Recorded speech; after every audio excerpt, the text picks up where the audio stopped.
So fast forward that now, that experience to like performing live in Baltimore and doing shit like that. Like, yeah.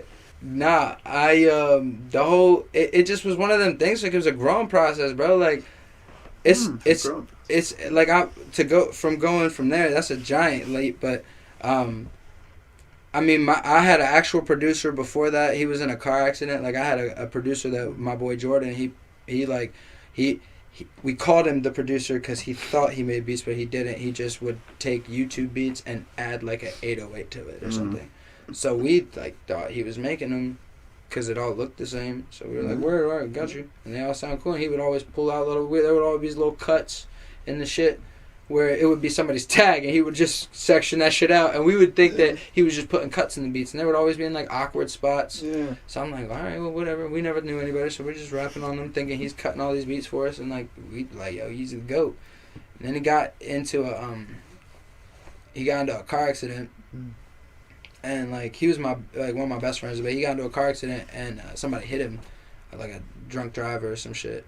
She hit him, like going like 80 in like a big ass like Tundra or some shit, and he was like in a little Civic driving to work, and like he died like twice, and then came back, and he had like a TBI, traumatic brain injury, and like it fucked his whole shit up. So like the music shit like kind of stopped for a little bit, and then I just went to shows. So I'm going to shows, and this dude's at the show, and he's like comes up to the stage, and I'm one of those people, like, I'm always a good time.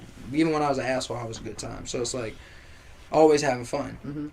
So I go to shows, openers, I go crazy for openers because nobody else is, nigga. Like, and this was before I was rapping or even thinking I was ever gonna be one. You know what I mean? So I'm always at a show, and I'm like, I paid for this fucking ticket, and this is before I was able to drink. You know, I'm 15, 16, 17. I paid for this fucking ticket. I'm gonna be in the front row, and I'm gonna be going crazy for fucking everybody. Unless you're up there trash, then I'm not. I mean, I'm gonna be like, bro, like, I'm gonna just kind of bob my head. At least I'll give you that because I know you're up there on the stage.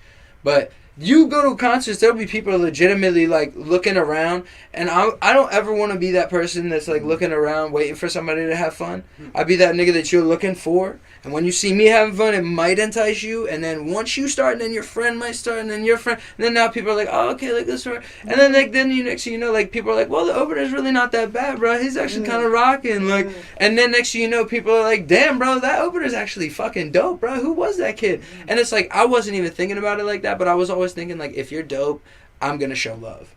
And I even said that earlier about like the whole dick rider type shit. It's like I'll get crazy, bro. I'll rock out like you're fucking Kid Ink, or like you're like the dude I went to see, Burner, whoever at the time like it was, you know what I mean? I'm gonna rock out like I'm there to see like you're them, because that's essentially what you are. Because eventually you will be, if you stay on that and you keep working, you will be that motherfucker. And then I'll be like, yo, I remember when you was an opener, dog. I saw you in this. Because I used to be that way. I used to go, like, Dizzy Wright. You know who that is? Yes, sir. He's somebody I saw before he was big. Like, we were out in Vegas, saw him at a small spot, saw him, like, multiple times, saw him a bunch of, like, different times, like, when he was young. It's actually very interesting. That bleeds into my next question. But hold on. So, like, so we jump. So, fast forward real quick. So, I'm at the show. The Bull is opening up for, I believe, Burner. And nobody's rocking with him, but he's actually going off. And nobody's rocking with him, and I'm going crazy. And then I got my friends to go crazy because we were all spliffed the fuck out. Everybody's lit, going dumb, hype. And next thing you know, yo, the rest of the crowd went crazy. And, like, the dude said to me, he was like, bro, he, like, ran down, jumped in the crowd, was rocking, was in the crowd, took his shirt off, like, had a moment, right? And, like, straight up ran up on me and was like, bro, like, you did that for me, bro. Like we got to be in touch. I appreciate that. Like, for real, like, da-da-da-da. I'm like, yo, like, word, I got you, dog. Like, I'm just here to see Burner, but, like, love. That's all. Like, I didn't even care. Like, I didn't even care. But then he hit me on Facebook and just was like, yo, I really appreciate that. And I was like, word. Like, I mean, what's up, man? And then he kept putting singles out, and I was sharing them and shit.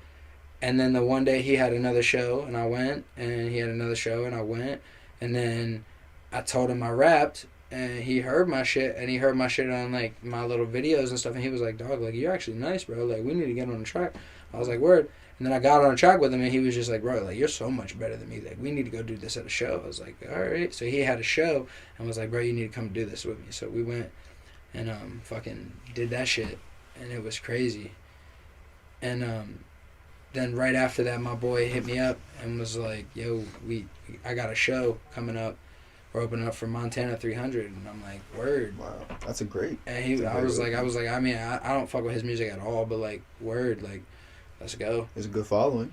So we went, and it was like all but sold out at this place called the Reverb, Mm-hmm.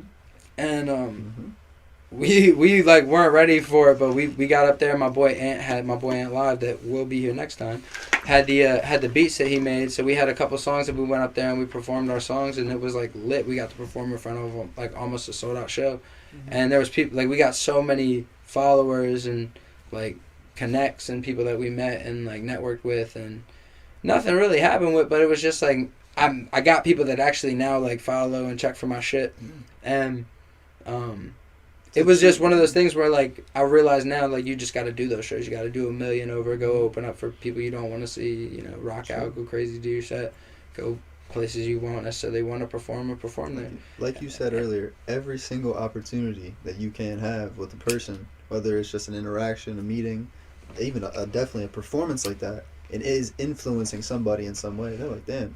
Either way, they're going to talk about it. They're going to be like, either that opening was trash, and they're going to be like, damn, was he really that bad? And they're going to look at it like, damn, yeah, look at his music. It was really that bad.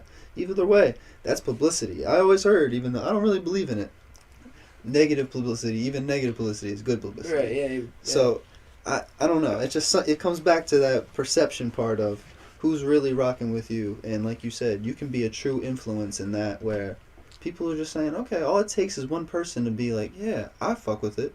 They're not leaders. Not everybody's a leader. Right. And you seem to be a real true leader, and I mean that, like in a true sense, like being, and like I appreciate that, man. Like, more people need to speak their truth and be honest with themselves. Gazebo,